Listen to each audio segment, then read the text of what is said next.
Hello. तो हम सब स्वागत करते हैं अनिरुद्ध चौधरी सर का। ये हमारे एरिया के सबसे बड़े राजनेता इस टाइम के लिए और एक बहुत अच्छे इंसान भी। हमने सुना है और देखा भी इनका दिल कितना बड़ा है। ये कांग्रेस से सपोर्ट करते हैं, कांग्रेस में रहते हैं। तो सर प्लीज कुछ बोलिए,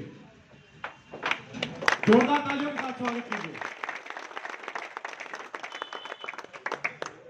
सबसे पहले मैं शुक्रिया अदा करता हूं आप सबका जो यहाँ पर एकत्रित हुए मेरे को सुनने के लिए, मेरे से मिलने के लिए। और ख़ास तौर पर मैं गणेश जी का शुक्रिया अदा करता हूं।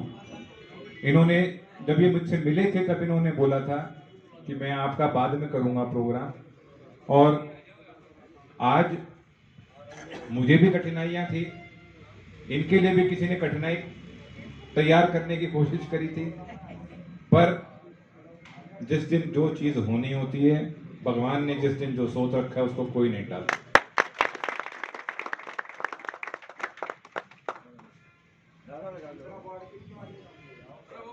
कुछ लोगों को मैं इस मंच के माध्यम से ये भी बताना चाहता हूं, मेरे जितने पोस्टर ताड़ने की कोशिश करोगे उतना ऊपर जाऊंगा। एक नसरुद्दीन शाह की पिक्चर आई थी, उसमें देखा था, उसमें एक लाइन थी जो आज मुझे, अगर फटा पोस्टर तो निकला हीरो। पर खैर, मैं आपका ज्यादा वक्त भी नहीं लूंगा, पर एक बात मैं आपको विश्वास दिलाना चाहता हूं, पूरे हिंदुस्तान में तोशाम नाम मशहूर है, पूरे हिंदुस्तान में तोशाम हल्का मशहूर है। और तोशाम हल्के को मशहूर करने वाला जो इंसान था, उन्हीं के कारण आज आप और हम एक जगह पे एकत्रित हुए। वो थे चौधरी बंसीलाल जी। चौधरी बंसीलाल जी ने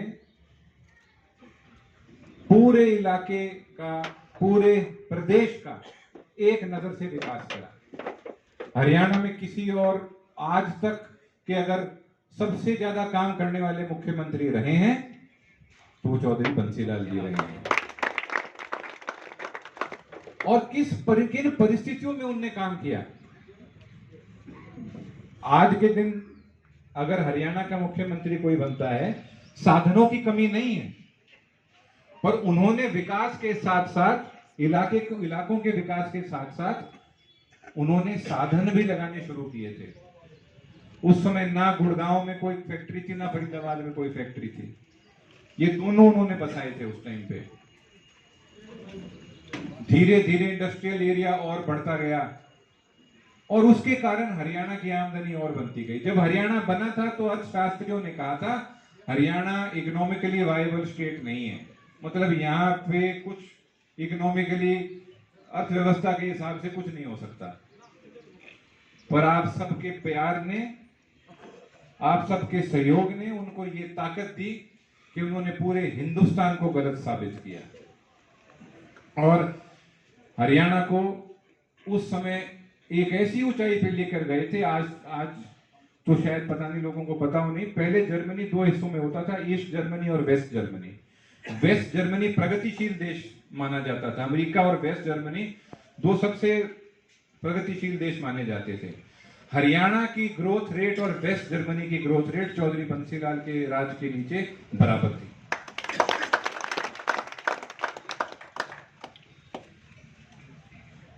पर आज मैं आपसे जो बात करने आया हूं वो ये है कि मेरी दादाजी से बात हुई थी सन 2005 में। 2005 में उन्होंने मुझसे पूछा कि तू आगे क्या करना चाहता है। तो मैंने बताया मुझे बीसीसीआई में भी मैं कुछ करूंगा, वकालत कर ही रहा हूं, पर आगे जाके राजनीति में आना पड़ेगा, मेरी मजबूरी होगी। कह रहे क्यों?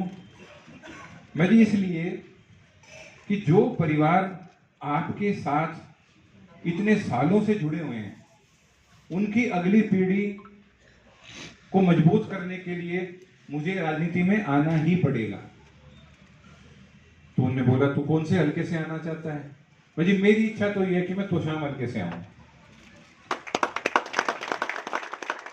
तब उन्होंने मुझे कहा कि ठीक है, तू तो शाम से आना, पर 15 साल के बाद आना।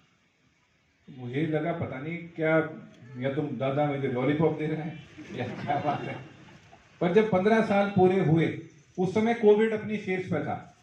कोविड खत्म होने के बाद जब मैंने इलाके में कदम रखे, तो जो मुझे लोगों का प्यार, जो युवा भाइयों का साथ मिला, तब मुझे एक बार फिर से एक बात का एहसास हुआ कि चौधरी बंसीलाल जी की कितनी दूरगामी सोच थी।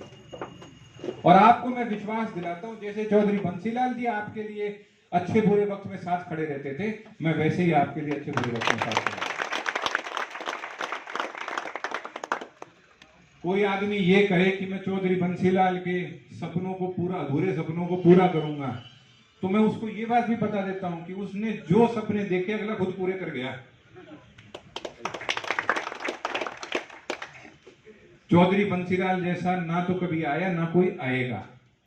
पर अगर उनके 60% भी पहुंचने की क्षमता अगर मैं रखूं आप सबके सहयोग से, तो आज के दिन जितने भी नेता हैं उनसे 2 गुना काम कर जाऊंगा।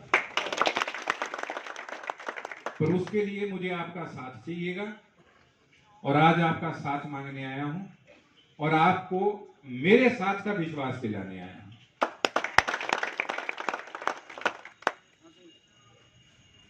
अंत में मैं आपका ज्यादा समय लूंगा नहीं, क्योंकि मेरी भी थोड़ी तबीयत खराब चल रही है 2-3 दिन से, और अभी भी मेरा 100 डिग्री बुखार है इस समय। पर क्योंकि गणेश भाई ने मेरे से तारीख ले रखी थी, तो मैंने बाकी तो 2-4 प्रोग्राम जो 6-7 प्रोग्राम जो बन रहे थे वो मैंने आगे के लिए पोस्टपोन कर दिए। पर मेरे को इनके प्रोग्राम में और आप सबके साथ में आने का मेरा पूरा मन था, इसलिए आया हूं।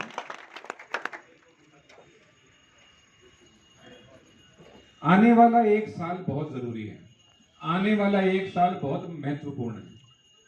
इस आने वाले 1 साल में तरह तरह की बात आएंगी। इस आने वाले 1 साल में लोग जग जग के बातें बताएंगे, मुझे खराब भी बताएंगे, क्योंकि उनके पास कोई और चीज होगी नहीं।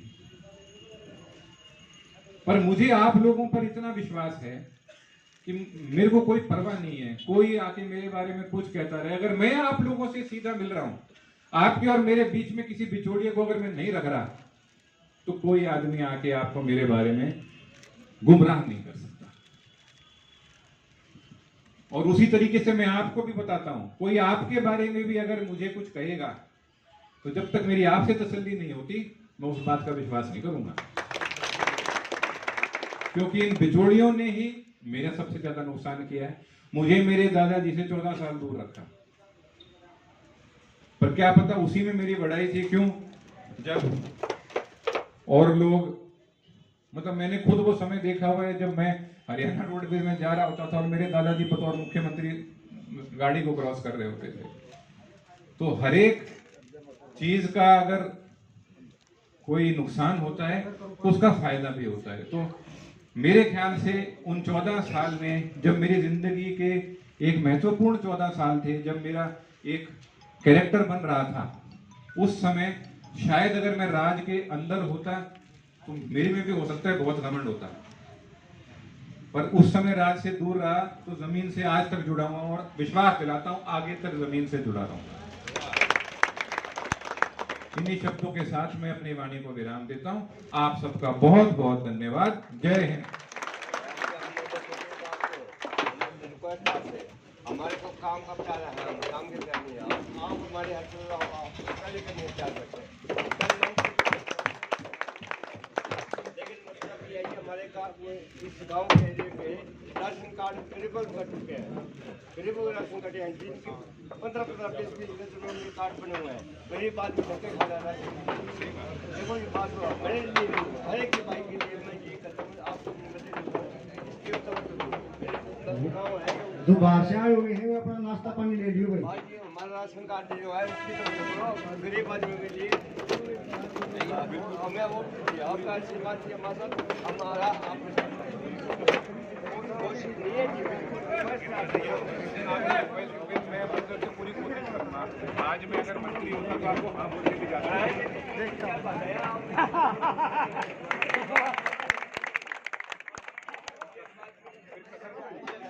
बैठ जाओ बैठ जाओ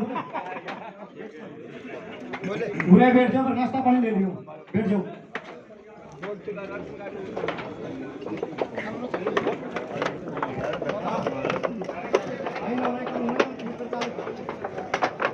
हाँ ए